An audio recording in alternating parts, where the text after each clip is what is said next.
You know, living with you, it hasn't been easy. People see me, but they think of you. Now with all this going on, this is gonna be worse than ever. It don't have to be. No, sure it does. Why? You got a lot going on, kid. What, my last name? That's the reason I got a decent job. That's the reason why people deal with me in the first place. Now I start to get a little ahead. I start to get a little something for myself, and this happens. Now I'm asking you as a favor not to go through with this, okay? This is only gonna end up bad for you, and it's gonna end up bad for me. You think I'm hurting you? Yeah, in a way you are. It's the last thing I ever wanted to do. I know that's not what you want to do, but that's just the way that it is. Don't you care what people think? Doesn't it bother you that people are making you out to be a joke and that I'm gonna be included in that? Do you think that's right? Do you?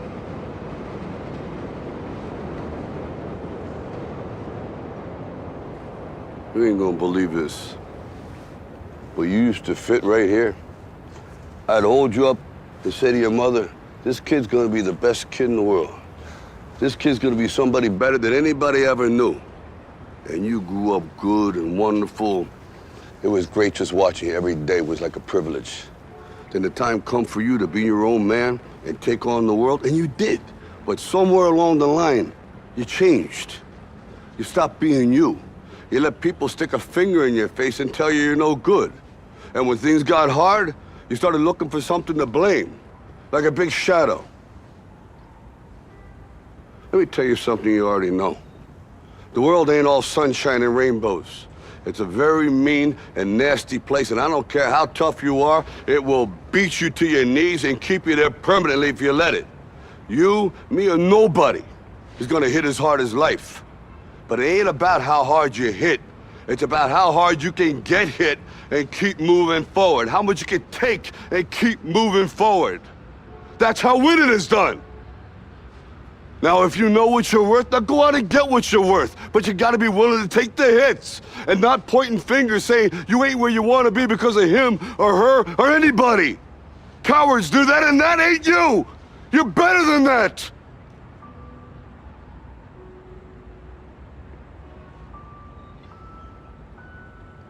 I'm always gonna love you no matter what.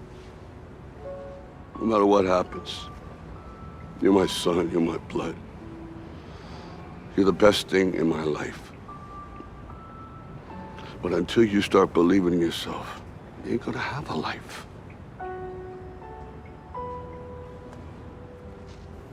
Don't forget to visit your mother.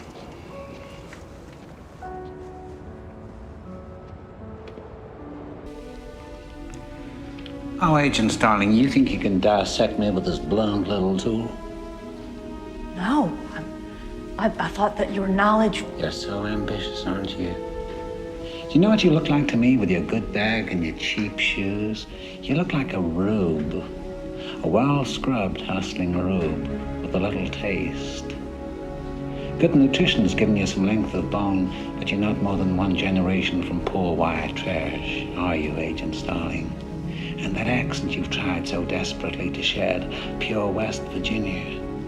What does your father do? Is he a coal miner? Does he stink of the land? You know how quickly the boys found you, all those tedious, sticky fumblings in the backseats of cars, while you could only dream of getting out, getting anywhere, getting all the way to the apple pie.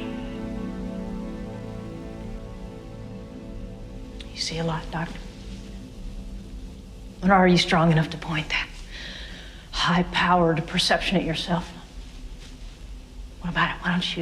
Why don't you look at yourself and write down what you see? Or maybe you're afraid to.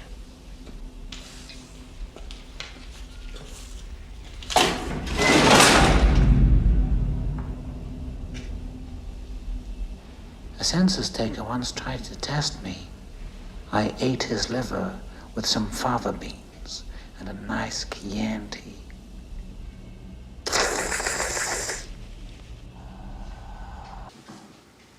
Ellis Boyd Redding, your files say you've served 40 years of a life sentence. You feel you've been rehabilitated? Rehabilitated? Well, now, let me see. You know, I don't have any idea what that means. Well, it means you're ready to rejoin society. I know what you Productive. think it means, Sonny. To me, it's just a made-up word. A politician's word, so that young fellas like yourself can wear a suit and a tie and have a job. What do you really want to know? Am I sorry for what I did? Well, are you? There's not a day goes by I don't feel regret. Not because I'm in here, because you think I should. I look back on the way I was then. A young, stupid kid who committed that terrible crime. I want to talk to him. I want to try to talk some sense to him. Tell him the way things are. But I can't. That kid's long gone, and this old man is all that's left. I gotta live with that. Rehabilitated. It's just a bullshit word. So you go on and stamp your form, Sonny, and stop wasting my time. Because to tell you the truth, I don't give a shit. Oh, I see. You brought me here for an intervention. Or to slap my wrist. That's not why I'm here. You think if I could be shot of this debt, I wouldn't be? Do you think if I could just go through the usual channels, I wouldn't? That is not how this debt works. It demands a result, not an appeasement. There is a hook in me. One that you cannot see. But it is there.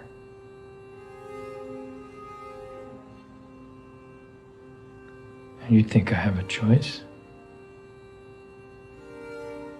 There is no fucking choice. I am going to get that man and his family out of the position that we put him in. And of that I have no doubt.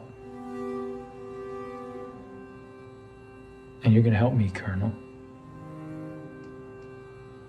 The reason that I am here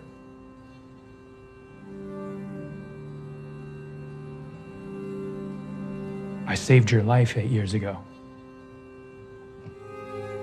So you're gonna get those visas. I don't know how, but you're gonna get them. Because I know you are the type of man that pays his debts.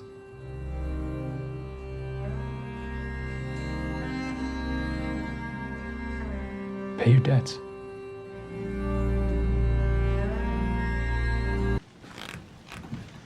What are you aware of?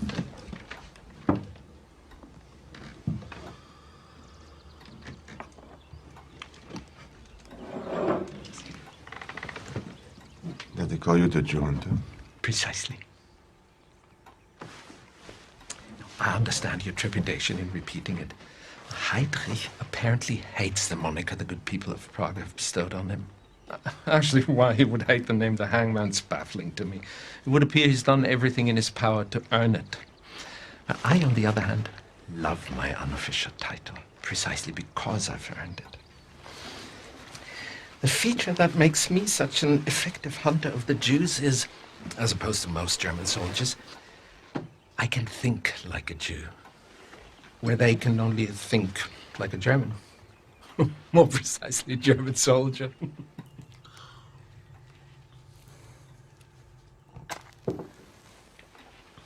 Now, if one were to determine what attribute the German people share with a beast, it would be the cunning and the predatory instinct of a hawk.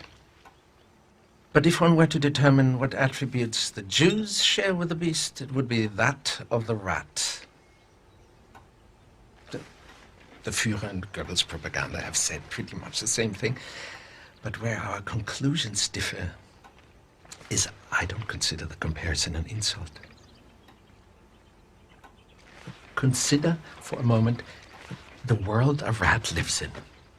It's a hostile world, indeed. If a rat were to scamper through your front door right now, would you greet it with hostility? I suppose I would. Has a rat ever done anything to you to create this animosity you feel toward them? Rats spread diseases. They bite people. Rats were the cause of the bubonic plague, but that's some time ago. I propose to you any disease a rat could spread, a squirrel could equally carry. Would you agree? Right. Yet I assume you don't share the same animosity with squirrels that you do with rats, do you? No. Yet they're both rodents, are they not? And except for the tail, they even rather look alike, don't they? It's an interesting thought, Herr Colonel. However interesting as the thought may be, it makes not one bit of difference to how you feel. If a rat were to walk in here right now as I'm talking, would you greet it with a source of your delicious milk? Probably not. I didn't think so. You don't like them. You don't really know why you don't like them. All you know is you find them repulsive. Consequently, a German soldier conducts a search of a house suspected of hiding Jews. Where does the hawk look? He looks in the barn, he looks in the attic, he looks in the cellar, he looks everywhere he would hide.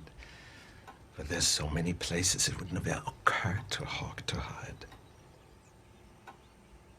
However, the reason the Führers brought me off my Alps in Austria and placed me in French cow country today is because it does occur to me.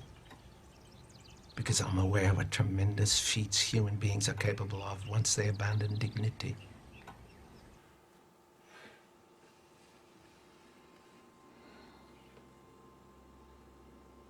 Hey, Dad.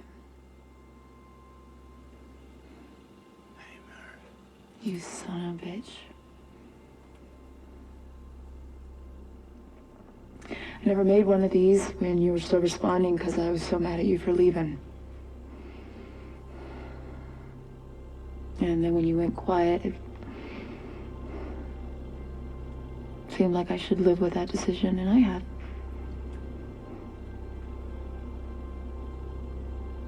But today's my birthday. And it's a special one because you told me you once told me that when you came back, we might be the same age. And today I'm the age you were when you left. So it might be a real good time for you to come back.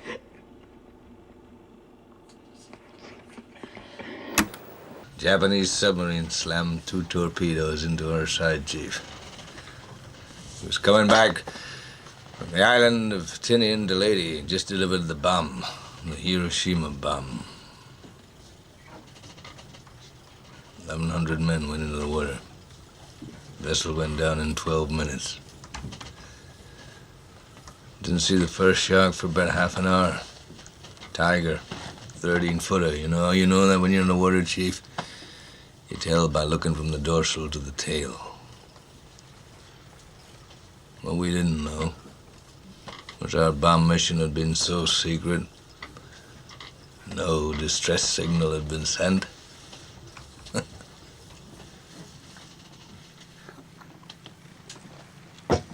They didn't even list us overdue for a week. Very first light, Chief. Sharks come cruising.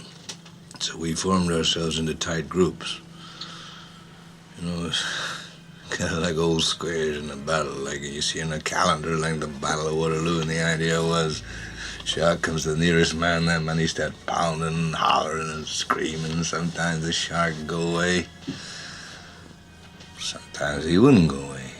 Sometimes that shark, he looks right into you, right into your eyes. You know the thing about a shark? He's got lifeless eyes, black eyes, like a doll's eyes. When he comes at you, he doesn't seem to be living until he bites you. And those black eyes roll over white, and then... Oh, then you hear that terrible high-pitched screaming. The ocean turns red, and in spite of all the pounding and the hollering, they all come in and they rip you to pieces.